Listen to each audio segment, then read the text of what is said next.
So you haven't been boxing since college? Personally, as a boxer, I boxed for about a year. I won my last Golden Gloves title after I'd been married about 6 months, and I figured out that marriage and boxing don't go together. Why not? Especially when you're newlywed. Why not? Especially when she's tougher than you. True, very true. Why not? No, you don't train as hard. You got your mind on something else. How did you go from the National Guard to working in the boxing ring? I started boxing, ma'am, in 1947 when I was in the 5th grade. And I boxed all the way through college. And at that time was coaching kids when I was still in college. And then it's just a natural for me to be a boxing coach. Didn't the first time you coached a kid, you were how old, 15?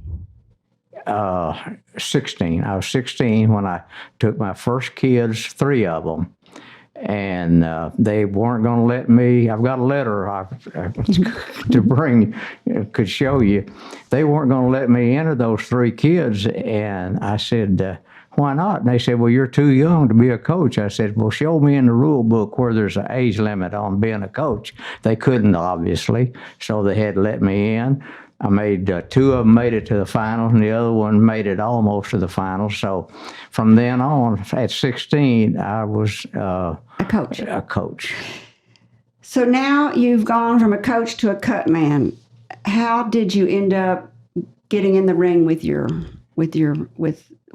Well, being a cut man or a laceration management specialist, you learn that through. I had a lot of Johnny Duke, Ace Miller, a lot of the old timers, and they liked me as a youngster, and they kind of took me under their wing, and so I, for want of a better term, apprenticed under some great old cut men, and I know how to handle it. So you were already there because you had maybe a boxer in the ring, and they're teaching you kind of how to work the corner. Yep. I see. Why are the techniques kept a secret? Well, if I told everybody what I did, then everybody would want to be a cut man.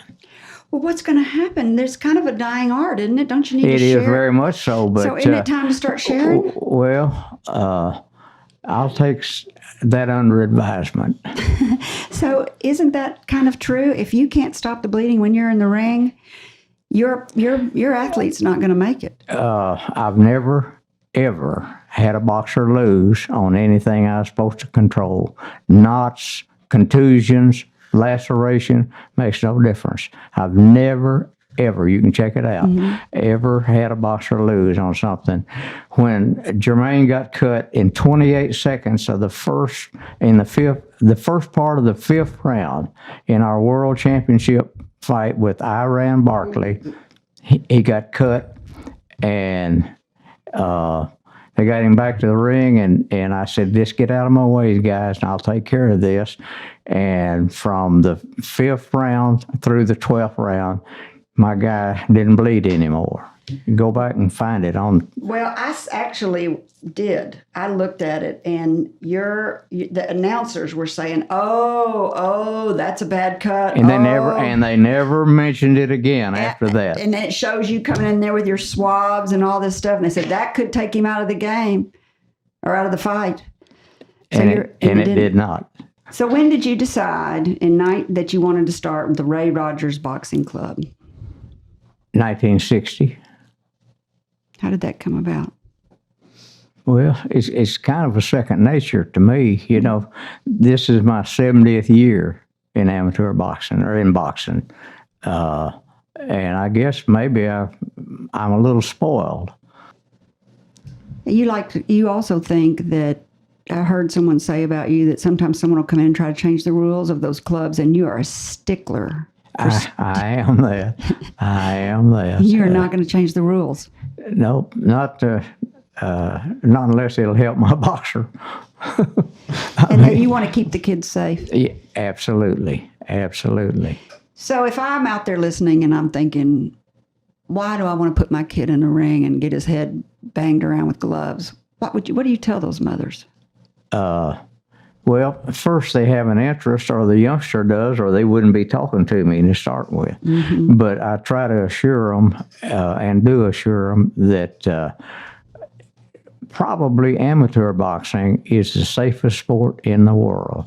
They get a physical prior to the bout, and they get a physical immediately after the completion of the bout. I don't know of any other sport that does that.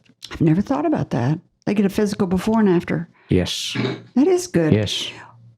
What is it like to be in the ring? You better know what you're doing. Somebody will hand you your head. What do you But say to those boys that are getting ready to go in?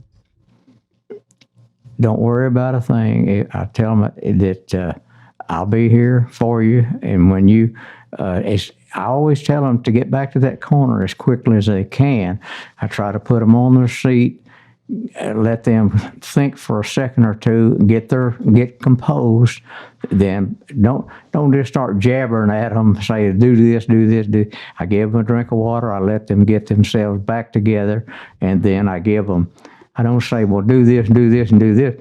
I pick something specific that they need to do, either blocking with their right hand, jabbing with their left, but don't tell them a storybook full of things they need to do.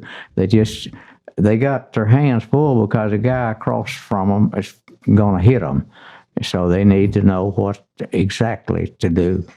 That is so good. Sometimes when I watch football and I see the football coaches on the side just yelling all this stuff, I think these are 18, 20-year-old kids, just, or even the basketball coach, I'll say, just give them one thing to do. Sometimes I feel like they give them too many things. La, la, la, la, la, la. I'm like, no, just. Then he's got to decide which one is important. Mm-hmm. So you give them. If you see that they're not blocking the jab, you show them again. Start bringing your hands up so and block that jab or whatever. Give them some specific thing, but don't say, well, do this and do that and do that. He'll leave that corner, don't have a clue what you said to him. Too many things to focus on. Yep. But you believe in education over boxing. Absolutely. Why is that? Absolutely. Education is the most important. I drive it home. Any youngster that comes to my gym, he's going to hear about education. I actually have an education center next door to my boxing gym. And if a kid needs tutoring, I give him what tutoring, whether it's everything from sex education on up. Good. You really do believe that. I heard you say that let's see, what was it? You said boxing doesn't make character, it exposes it. That's exactly right. Why is that? Well, when you see a guy that folds like a $2, just when they get under pressure and they fold, then you know that they're not the real deal. Mm-hmm. And so you teach them how to, someone else has said that you teach them not how to lose, but how to take a loss. Yeah, that's true. A loss is just another step on the chain of being better. Of success. Sure, it is. If you can't take a loss, you can't be successful. You will not be successful. And it's you don't teach them to lose, but you teach them to accept a loss. And why do you think boxing does that? What is it about boxing that you like better than football? Because football is more of a team sport, but boxing's, you're all alone. You're by yourself. You are absolutely by yourself. You can look around, but there's nobody to help you. You better, if you're well trained and well coached, you'll do all right. If you liked this video, subscribe to our YouTube channel by clicking on the picture of Kerry's face in the center of the screen. For more of Kerry's interviews, click either video on the right of the screen. And as always, thank you for watching.